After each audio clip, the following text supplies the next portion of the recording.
اعوذ باللہ من الشیطان الرجیم بسم اللہ الرحمن الرحیم۔ آج ہم سورۃ التغابن کی آخری آیات یعنی 11 سے 18 ان میں گہرائی سے اتر رہے ہیں۔ لیکن یہاں ایک بڑا سوال ہے۔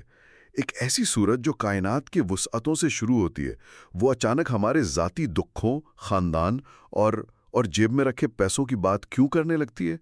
مطلب کائنات اور گھر کے آنگن میں کیا رابطہ ہے؟ آپ کا سوال بہت اہم ہے، اور سچ پوچھیں تو یہی ان آیات کا نچوڑ ہے۔ یہ ہمیں بتاتی ہیں کہ وہ جو بڑی سچائیاں ہیں نا، جی، وہی ہماری روزمرہ کی زندگی کے چھوٹے چھوٹے فیصلوں میں بھی کام کر رہی ہوتی ہیں۔ یوم التغابن یعنی وہ باہمی نفع و نقصان کا دن، وہ صرف قیامت میں نہیں آئے گا۔ ہر روز ایک چھوٹا یوم التغابن ہوتا ہے ہماری زندگی میں۔ اچھا، جی، جب ہم نیکی کا کوئی موقع گوا دیتے ہیں تو یہ ایک چھوٹا سا نقصان ہے۔ تو آئیے پہلی آزمائش سے شروع کرتے ہیں۔ آیت 11 وہ کہتی ہے کہ کوئی بھی مصیبت اللہ کی اجازت کے بغیر نہیں آتی، اور جو ایمان لاتا ہے اللہ اس کے دل کو ہدایت دیتا ہے۔ اب یہ بات تھوڑی مصیبت میں تو دل پریشان ہوتا ہے، یہاں ہدایت کی بات ہو رہی ہے، یہ کیسے ہے؟ جی، یہ بہت گہرا نقطہ ہے، اور یہیں پر ظاہری اور باطنی معنی آ کر ملتے ہیں۔ کلاسیکی مفسرین تو کہتے ہیں کہ ظاہری طور پر اس کا مطلب ہے کہ یہ یقین رکھنا کہ یہ آزمائش اللہ کی طرف سے ہے، کسی حادثے کا نتیجہ نہیں۔ بالکل۔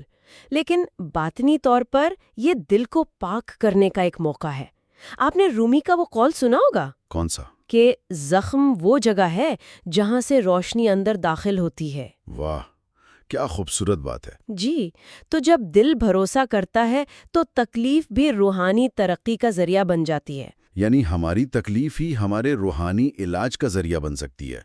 اچھا، صبر اور بھروسے کی بات تو سمجھ آتی ہے، لیکن اگلی آیت تو انسان کو ہلا دیتی ہے، جہاں خاندان کے کچھ لوگوں کو دشمن کہا گیا ہے۔ جی، یہ سن کر تو دل دہل جاتا ہے۔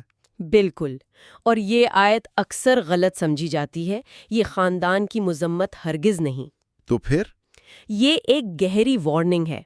مفسرین اس پر متفق ہیں کہ یہاں دشمن کا مطلب جسمانی دشمنی نہیں، بلکہ ایک روحانی رکاوٹ ہے۔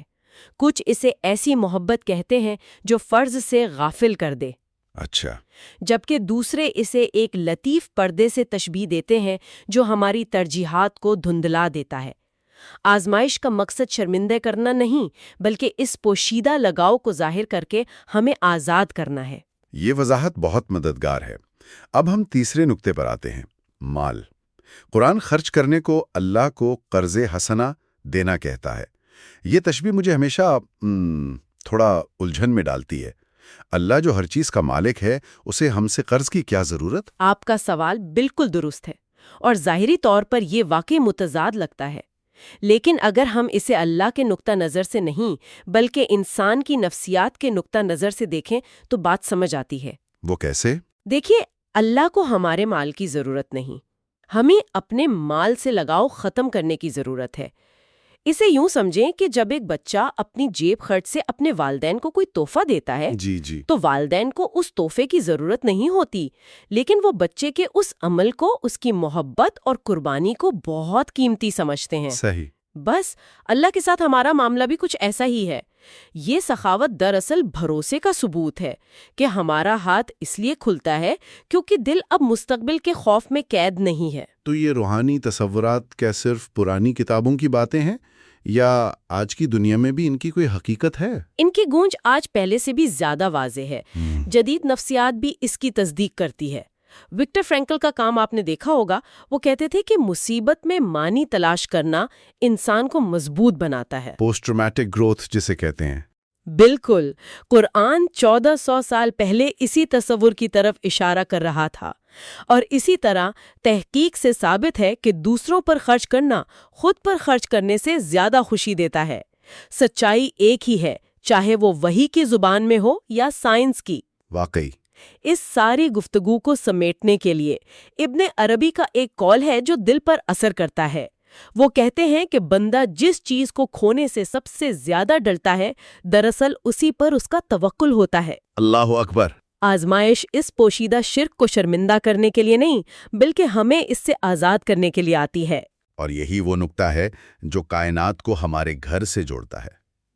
چاہے مصیبت ہو، خاندان کی محبت ہو یا مال کا خوف، ہر چیز ایک آزمائش ہے، یہ دیکھنے کے لیے کہ ہمارا بھروسہ آخر کس پر ہے۔ یہ گہری بصیرت living the wisdom of the Quran podcast کے ذریعے ایک سالک میر علی شاہ نے تشکر کے ساتھ مرتب کی ہے۔ آئیے اسی دعا پر ختم کرتے ہیں۔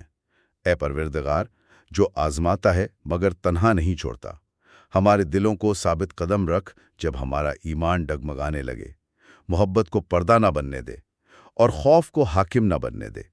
ہمیں بغیر کسی پریشانی کے دینا سکھا اور بغیر کسی تاخیر کے بھروسہ کرنا سکھا۔